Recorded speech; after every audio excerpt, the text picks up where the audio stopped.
पालनपुर नाम के एक गांव में रामू नाम का एक गरीब किसान अपनी पत्नी शांति और बेटी इमली के साथ रहता था। रामू बहुत ही मेहनत करके अपने परिवार का गुजारा कर लेता और अपनी बेटी इमली की पढ़ाई का जिम्मा भी उठा लेता। सब कुछ ठीक ही चल रहा था, तो अचानक एक दिन भारी वर्षा के कारण रामू की पूरी फसल खराब हो गई। ये देखकर शांति बहुत ही चिंतित हो जाती है और अपने पति रामू से कहती है, देखो ना क्या हो गया, हमारी पूरी फसल पानी आगे के कई महीने का गुजारा करना था। अब हमारे परिवार का गुजारा कैसे होगा और इमली की पढ़ाई भी कैसे करेंगे? राशन भी हमारे पास 2 ही दिन का बचा है।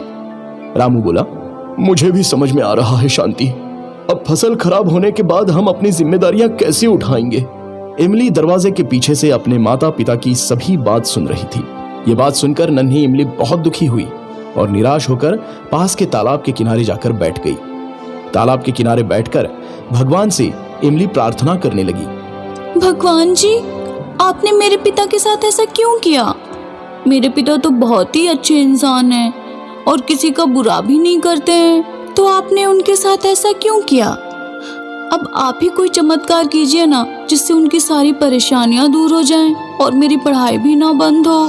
थोड़ी देर तालाब के पास बैठे रहने के बाद इमली उठकर अपने घर की तरफ चलने लगती है। जैसे ही वो निकलती है तो उसे एक नन्हा सा चूजा दिखाई देता है। उसे देखकर वो खुद से कहती है, अरे यह तालाब के पास मुर्गी का चूजा कहाँ से आया? आसपास तो कोई मुर्गी भी नहीं है। लगता है यह अपने परिवार से बिछड़ गया होगा, पर है बहुत प्यारा। इसे मैं उठाकर अपने घर ले जाती हूँ। इमली उस चूजे को अपने घर ले जाती है। इतने प्यारे चूहे को देखकर क्षण भर के लिए इमली अपनी परेशानियों को भूल जाती है। जैसे ही इमली चूजे को लेकर अपने घर पहुंचती है तो उसे देखकर शांति कहती है, बेटा, ये चूजा तू कहाँ से उठा कर ले आई है? हमारी फसल भारी वर्षा के कारण पहले ही खराब हो गई है। बच्ची की खुराक और बढ़ जाएगी तो हमें और भी दिक्कत होगी। इमली बोली, माँ तू चिंता मत कर, इसे मैं अपने खाने में ही खिला लूंगी और इतने छोटे बच्चे की खुराक भी कितनी होगी? तू चिंता मत कर, सब ठीक हो जाएगा। नन्हा चूजा इमली और उसकी माँ के बीच की ये बात बड़ी गौर से सुन रहा था। ये चूजा कोई मामूली चूजा नहीं था, बल्कि जादुई चूजा था। वो परिवार की सारी परेशानियों को समझ रहा था। इमली चूजे का बहुत ही अच्छे तरीके से ध्यान रख रही थी। अगले दिन घर का अनाज खत्म होने ही वाला था, तो चिंतित होकर रामू शांति से कहता है, शांति, हमारे पास सिर्फ आज रात को खाने भर का ही अनाज है। कल के लिए जरा भी अनाज नहीं बचा है। पता नहीं कल हम खुद और इमली बिटिया को क्या खिलाएंगे। शांति बोली, हाँ, चिंता तो मुझे भी बहुत हो रही है, पर मुझे ईश्वर पर भी पूरा भरोसा है। वह अवश्य ही कल हमारी कोई न कोई सहायता जरूर करेंगे। ये संवाद करके रामू और शांति सो जाते हैं। जहां शांति को ईश्वर पर पूरा भरोसा था, पर कहीं ना कहीं उसे कल का क्या होगा उसकी चिंता भी खाए जा रही थी। यही सब विचार करते करते दोनों सो जाते हैं। सुबह जब शांति उठती है और रसोई में जाती है तो आश्चर्य से चिल्लाकर रामू को बुलाती है। शांति कहती है, अजी सुनिए, यहाँ आइए, देखिए यहाँ। क्यों बुलाया? ये कहते कहते रामू रसोई घर में ढेर सारा अनाज, फल और सब्जियां देखकर दंग रह जाता है। ये सब यहाँ कहाँ से आ गया? हम तो घर का दरवाजा बंद करके सोए थे। लगता है ऊपर वाले ने कोई चमत्कार किया है। हाँ हाँ, यह कोई चमत्कार से कम नहीं है। मेरे तो अभी तक समझ में नहीं आ रहा कि यह सब हुआ कैसे। ये दृश्य देखकर कहती है, माँ, मुझे लगता है ईश्वर ने मेरी प्रार्थना सुन ली। कल मैंने ईश्वर से प्रार्थना की थी कि हमारी परेशानियों को खत्म कर दे। लगता है ईश्वर ने हमारी सुन ली। वैसे भी तू कहती है ना, ईश्वर बच्चों की बातें सुनते हैं। ऐसे ही धीरे धीरे नन्हा चूजा इमली और उसके परिवार की सारी जरूरतों को पूरा करने लगा। एक दिन जब वो चोंच मारकर अनाज भर रहा था तो इमली के मित्र छाया ने उसे ऐसा करते हुए देख लिया। फिर छाया ने सोचा, क्यों ना मैं इस चूजे को चुरा लूं और अमीर बन जाऊं। यह चूजा जादुई लग रहा है, यह तो अवश्य ही मुझे धनी बना देगा। मौका मिलते ही छाया चूजे को चुरा लेती है और अपने घर ले जाती है। घर ले जाकर वो चूजे से कहती है, सुनो चूजे, मैंने तुझे ना जादू से इमली के घर में उसके बर्तन में अनाज भरते हुए देखा है। अब तू मुझे भी जादू से हीरे जवाहरात लाकर दे दे, वरना मैं तेरा खाना पानी बंद करवा दूंगी। जब तक तू मुझे हीरे जवाहरात नहीं देता तब तक मैं तुझे ना ही कुछ खाने दूंगी और ना ही कुछ पीने को। वहां अपने चूजे को ढूंढते ढूंढते इमली का बुरा हाल हो गया था और वो बहुत रो रही थी, परंतु उसे चूजा कहीं भी नहीं मिल पा रहा था। वो दिन ढल जाता है और छाया जाकर देखती है तो चूजे ने कोई भी चमत्कार नहीं किया होता है। ये देखकर छाया बहुत क्रोधित हो जाती है और चूजे से कहती है, लगता है तुझको मेरी बात ठीक से समझ नहीं आई। अन्न का एक दाना तक तूने अपने जादू से अभी तक मुझे नहीं दिया है। लगता है तू प्यार की भाषा नहीं समझेगा। अब तुझे मैं पीट पीट कर ही अपना काम करवाऊंगी। ये कहकर छाया डंडा लेकर चूजे को पीटने की कोशिश करती है। जैसे ही वो उसे मारने जाती है तो डंडा हवा में अपने आप रुक जाता है। चूजा मुस्कुराता है। चूजा कहता है, मूर्ख लड़की, शुक्र मना कि मैंने अभी तक तेरा कोई बुरा नहीं किया है। मैं अपने जादू का इस्तेमाल सिर्फ जरूरतमंदों की जरूरत पूरी करने के लिए करता हूँ। लालची लोगों का मैं सिर्फ बुरा करता हूँ।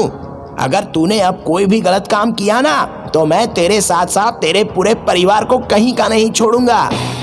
चूजे के मुंह से यह सुनकर छाया घबरा जाती है और कहती है, मुझे माफ कर दो। मैंने लालच में आकर तुम्हारे साथ बहुत दुर्व्यवहार किया और अपनी दोस्त के घर में ही चोरी कर ली है। सुनो, मैं अभी तुम्हें लेकर वापस इमली के पास चलती हूँ। छाया चूजे को इमली के पास वापस लेकर जाती है तो इमली चूजे को देखते ही खुशी से चहक उठती है। तुरंत ही चूजे को अपने गोद में उठा लेती है। छाया कहती है, इमली मुझे माफ कर दो। मैंने तुम्हारे चूजे को चोरी कर लिया था। सुनो, मुझसे ऐसी भूल कभी नहीं होगी। इमली बोली, छाया, तुम्हें अपनी गलती का एहसास हुआ और तुमने मेरे चूजे को वापस दे दिया है। मैं इसी में खुश हूँ और मुझे तुमसे कोई शिकायत नहीं। इसी तरह जादुई चूजा इमली और उसके परिवार की मदद करता और किसी को भनक भी नहीं लगने देता कि वो एक जादुई चूजा है। एक बार की बात है, जनकपुर गांव में केशव और तुलाराम नाम के दो भाई रहा करते थे। केशव किसान था। वो बहुत ही ईमानदार और संतोषी स्वभाव का था। वो बड़ी मुश्किल से खेती बाड़ी करके अपने परिवार का पेट पालता, लेकिन उसे अपने बेटे राजू की चिंता थी, क्योंकि उसके बेटे राजू का एक हाथ विकलांग था और उसके इलाज के लिए ढेर सारे पैसों की जरूरत थी।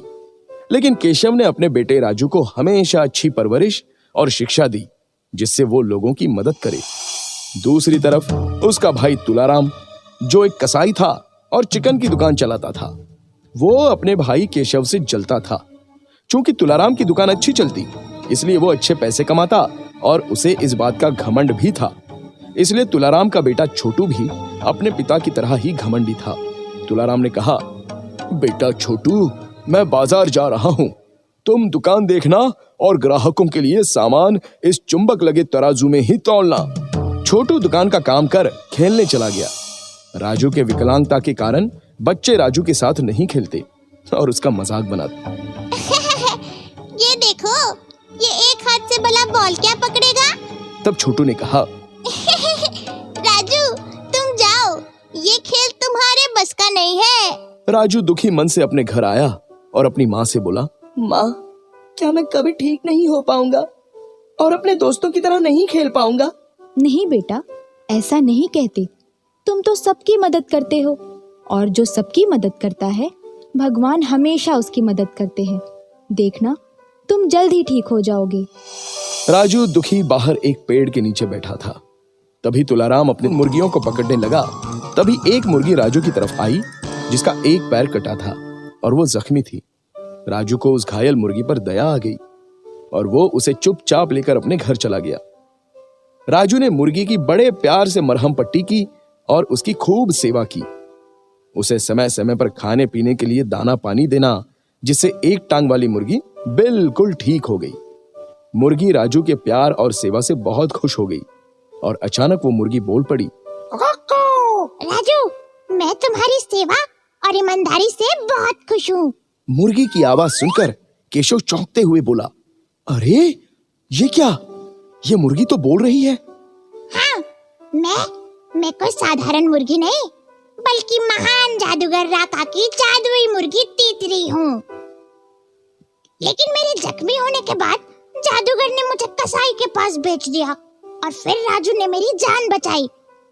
मैं सिर्फ 3 सोने के अंडे ही दे सकती हूँ, लेकिन सिर्फ उन्हें जिनके मन में लालच ना हो और दूसरों की मदद करते हो।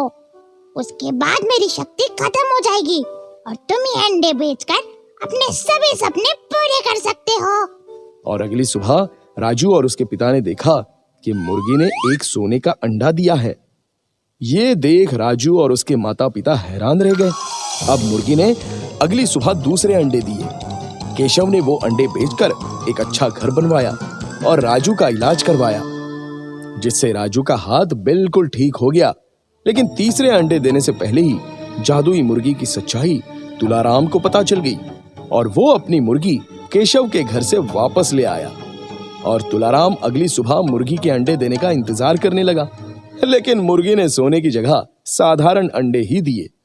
तब तुलाराम को यह बात समझ में आ गई कि उसके लालच और बुराई के कारण ही उस जादुई मुर्गी का जादू काम नहीं करेगा। तुलाराम को अपनी गलती का एहसास हुआ और उसने वो जादुई मुर्गी राजू को वापस लौटा दी और केशव से माफी मांगते हुए बोला, भाई केशव, तुम्हारे और राजू के अच्छाई और नेक दिल होने की वजह से इस मुर्गी के जादुई अंडे तुम्हें मिले। मुझे माफ कर दो। मैंने हमेशा लालच किया और कभी किसी की मदद नहीं की। अब से ये जादुई मुर्गी सिर्फ तुम्हारी है। जादुई मुर्गी को वापस पाकर राजू और उसका परिवार बहुत खुश हुए। अब उन्हें किसी चीज की कोई कमी नहीं थी और तुलाराम भी लालच छोड़कर नेकी के रास्ते पर आ गया। तो बच्चों, हमें लालच छोड़कर नेकी के रास्ते पर चलना चाहिए और राजू की तरह दूसरों की निस्वार्थ मदद कर